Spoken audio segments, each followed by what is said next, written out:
Assalamualaikum warahmatullahi wabarakatuh. Bertemu lagi bersama saya, Mas Budi, mahasiswa UIN Raden Intan Lampung, Fakultas Syariah, jurusan Hukum Tata Negara. Sebelumnya saya ucapkan terima kasih banyak untuk Bapak Herpin Yongki Pradikta MHI selaku dosen pengampu saya dalam mata kuliah Hukum Perdata Islam di Indonesia. Kali ini saya akan menjelaskan pengertian hukum perdata Islam, teori-teori, dan kekuatan hukum perdata Islam di Indonesia. Pertama-tama saya akan menjelaskan pengertian hukum perdata Islam. Namun sebelum itu, kita harus mengerti dulu pengertian hukum. Hukum adalah seperangkat peraturan-peraturan yang dibuat oleh yang berwenang, yaitu negara, dengan tujuan mengatur tata kehidupan kita dalam bermasyarakat.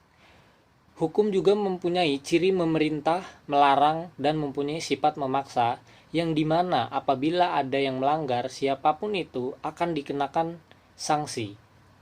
Sedangkan hukum perdata adalah hukum yang bertujuan menjamin adanya kepastian di dalam hubungan antara orang yang satu dengan orang yang lain. Kedua-duanya sebagai anggota masyarakat dan benda dalam masyarakat. Dalam terminologi Islam, istilah perdata ini sepadan atau bisa dikatakan muamalah. Kemudian frase hukum perdata disandarkan kepada kata Islam. Jadi dapat dipahami menurut hemat penulis bahwa hukum perdata Islam adalah peraturan yang dirumuskan berdasarkan wahyu Allah Subhanahu wa taala dan juga sunnah Rasul tentang tingkah laku mukallaf dalam hal perdata atau muamalah, yang diakui dan diyakini berlaku mengikat bagi semua pemeluk agama Islam yang ada di Indonesia. Menurut Muhammad Daud Ali, hukum perdata Islam itu adalah sebagian dari hukum Islam yang telah berlaku secara yuridis atau formal menjadi hukum positif dalam tata hukum Indonesia, yang isinya hanya sebagian dari lingkup muamalah. Bagian hukum Islam ini menjadi hukum positif berdasarkan ataupun karena ditunjuk oleh peraturan perundang-undangan, contohnya perkawinan, kewarisan, wasiat, hibah, zakat, dan perwakapan. Teori-teori berlakunya hukum Islam di Indonesia itu ada 3 ya. Teori yang pertama adalah teori receptio in complexio, adalah memperlakukannya hukum Islam secara penuh terhadap orang Islam, karena mereka telah memeluk agama Islam. Teori receptio in complexio ini dimunculkan oleh Van den Berg, berdasarkan kenyataan bahwa hukum Islam itu diterima secara menyeluruh bagi umat Islam.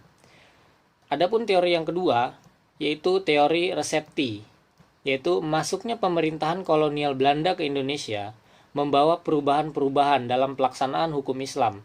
Meskipun secara formal, hukum Islam itu tetap diberlakukan. Hal ini didasari oleh adanya kecurigaan dari sebagian pejabat Belanda yang mulai dikemukakan melalui kritik terhadap peraturan-peraturan yang dikeluarkan. Mereka memperkenalkan Het Indes Adat Recht, atau disebut biasa kita kenal hukum adat Indonesia.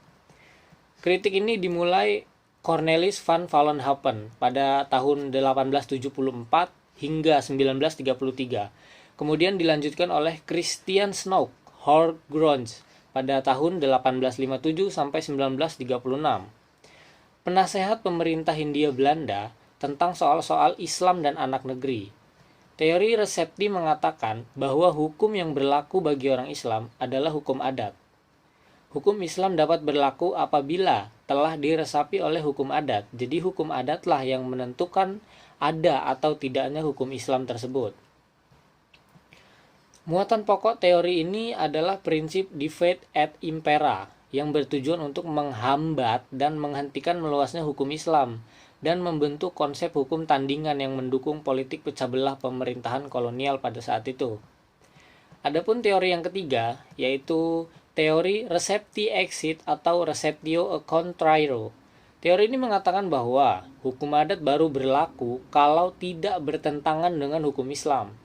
Jika selama teori resepti berlaku adalah sebaliknya, yaitu hukum Islam dapat dilaksanakan apabila diterima oleh hukum adat.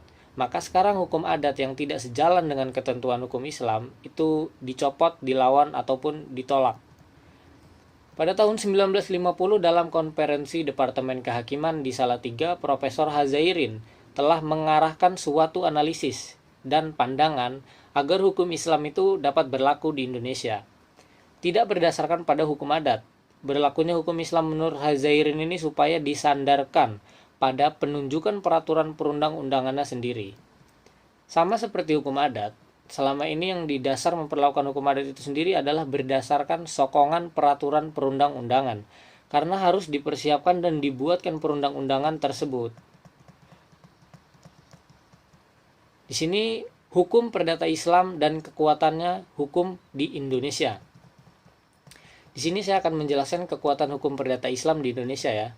Apabila hukum perdata Islam dan kekuatan hukumnya dianalisis secara ketatanegaraan, di Indonesia ini dapat dikatakan bahwa asasnya adalah Pancasila dan Undang-Undang Dasar Negara Republik Indonesia 1945.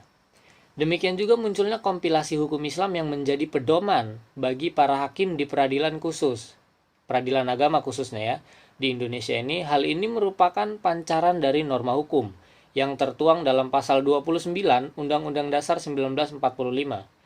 Oleh karena itu, pemberlakuan dan kekuatan hukum Islam secara ketatanegaraan di Republik Indonesia ini adalah Pancasila dan Undang-Undang Pasal 29 Undang-Undang Dasar 1945. Namun, seiring pertumbuhan dan perkembangannya, perlu diungkapkan bahwa produk pemikiran hukum Islam dalam sejarah perilaku umat Islam itu melaksanakan hukum Islam di Indonesia ada 5. Yang pertama syariah, yang kedua fikih, yang ketiga fatwa ulama atau hakim, yang keempat keputusan pengadilan, dan juga yang terakhir adalah perundang-undangan. Mungkin hanya segitu saja pembahasan presentasi dari saya. Saya ucapkan sekian dan terima kasih. Mohon maaf apabila ada kekurangan ataupun kesalahan. Pada Allah saya mohon ampun. Semoga buat kalian yang menonton video ini, semoga video ini bisa membuat bermanfaat bagi kalian semua, terutama bagi saya. Saya ucapkan terima kasih. Assalamualaikum warahmatullahi wabarakatuh.